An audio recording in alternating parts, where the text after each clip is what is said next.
fear I've experienced where people have questioned. Students question whether I know what I know, or even should I be upfront, or other faculty or staff question whether I know. So it becomes exhausting trying to prove who you are and that you have those credentials and those qualifications. I'm not saying I know everything, but sometimes I do know what I'm talking about, and it gets really, it's disrespectful, and it can be dehumanizing sometimes when I go through that. And so that's a challenge, but what I do to maintain is to recognize that I am valuable, that I'm enough, that I matter, and that I know I worked hard to earn what I have. And those degrees, nobody handed those to me. And so sometimes I have to just sit back and self-reflect, because those are the challenges that individuals of color, I don't think it's just for African American women, but African American women do experience this a lot. Do you even know what you're talking about? I mean, how do you think it feels when a first semester student comes in and questions whether I know respiratory care, when I've done it for 30 years and I've been teaching since 2009? So it becomes it's a challenge for me on a regular basis, but you know what? I just kind of recognize that I still know more than you. I still know more than you, and I recognize that I'm enough, right? And my goal is always, I'm looking toward the end, and I'm seeing a student who now has turned into a caring, compassionate professional. That's what I try and see down the line. So that's how I deal with those challenges.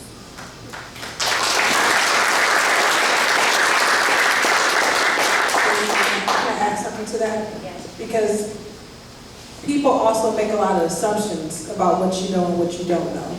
And sometimes I would intentionally hide things just to see what it would look like. So my daughter was a Division I athlete and was recruited to multiple colleges. But I would never tell them my educational background because I wanted to see what their pitch was going to be. So if you're pitching, oh, who you're going to meet here, the parties we have, all this non-educational stuff to impress her. And my questions are, so what's your graduation retention rates? So what happens if she breaks her leg? Like, there's certain things that a game that would kind of be played because they just think that education wasn't important. And so even with my son, when he was little, they were trying to go the ADHD route. So when I went to that first meeting, mind you, I was a school counselor, but I'm not going to tell these people that. I just want to see what game you're going to try to run. So that teacher is trying to explain all this stuff about what he's doing. And I'm like, well, do you think I know what the reason is? He was a thumb sucker. So in class, if we're saying, don't suck your thumb because you're a big boy now, he's doing other things not to do that, which may mean I'm getting up to go do this. So you tell the teacher, here's some interventions you could do. Maybe you should have him pass out things in the classroom. That boy is a straight A student in college right now. But had I gone that route that I've seen way too many black male students go through, starting in early elementary and being labeled special ed the whole way because a teacher didn't know how to support a young black boy, that's a concern. So again, not saying what my educational background was, but just kind of sitting observing, letting them do their spiel, and then here, let me tell you some interventions that you could do for my son. And now he's off the chart. But you have to be, it's unfortunate we have to play that game, but otherwise you'll get played. And I try to advocate for parents of students when they're walking into those rooms, the questions to ask, how to respond, and be mindful of what's being offered and what you will accept.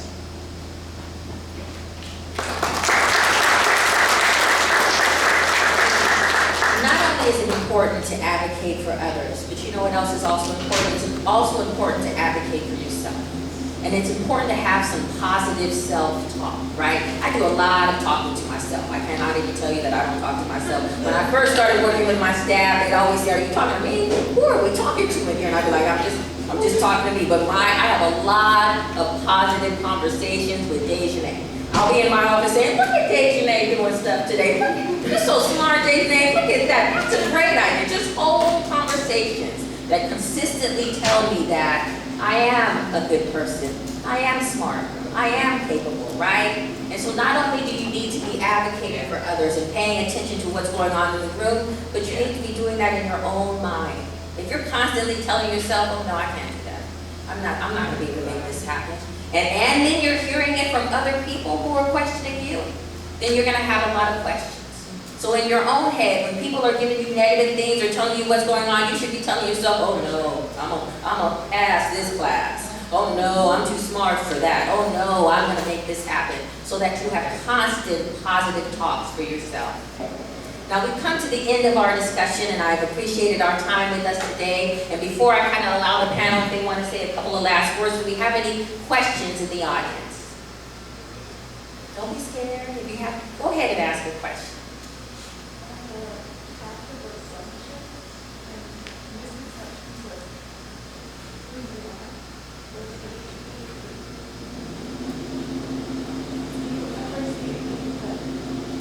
Okay, so the question was, in those times of assumptions and times when people don't believe that you can do what you do you ever see it getting better? So I'm going to first ask Ms. Burr what she thinks, and then we'll go down the panelists as we close. I always see it getting better because getting better is part of me making it better.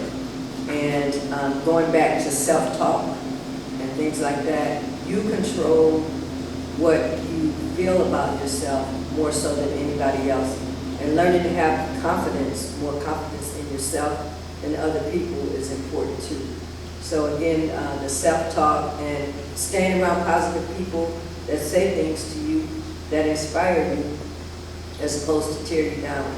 It's okay to get away from some folks.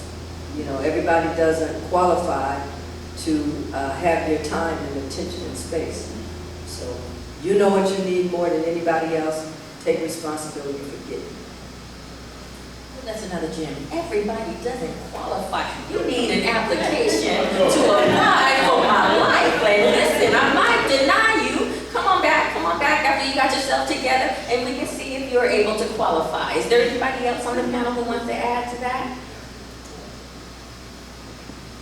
You know, I think it goes back to advocacy. You know, I read a book when I was in my 20s called Let Your Life Speak. And I'm a true believer of everyone in this room has a purpose and a plan.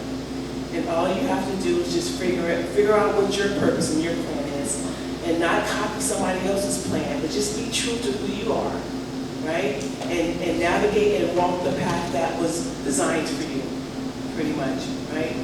There's a lot of times when I first started college, I wanted to finish college in 4 years. Well, that wasn't my path, but it was okay. Because I still, you know, I told someone this week, there's a mountain before me, and I'm going to keep hitting at that mountain until it's rocks, right? That way I can get through it. So just stay on your trail. Don't naysayers, don't let someone speak into your life.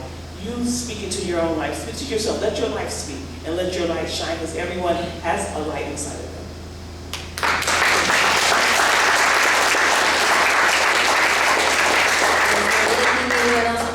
Like to add before we close out? I would just quickly add, know your worth. You know who you are and what you're capable of. You don't need to feel like you have to prove yourself every time you walk into the room. Because the way you carry yourself, the way you present yourself, it will speak for itself. And that's all. I don't feel like people have to constantly try to prove who I am, what my credentials are, why I'm in a certain spot. Because I know what I'm capable of and why I'm here and what my purpose is. So long as you know your purpose, ain't nobody else's business.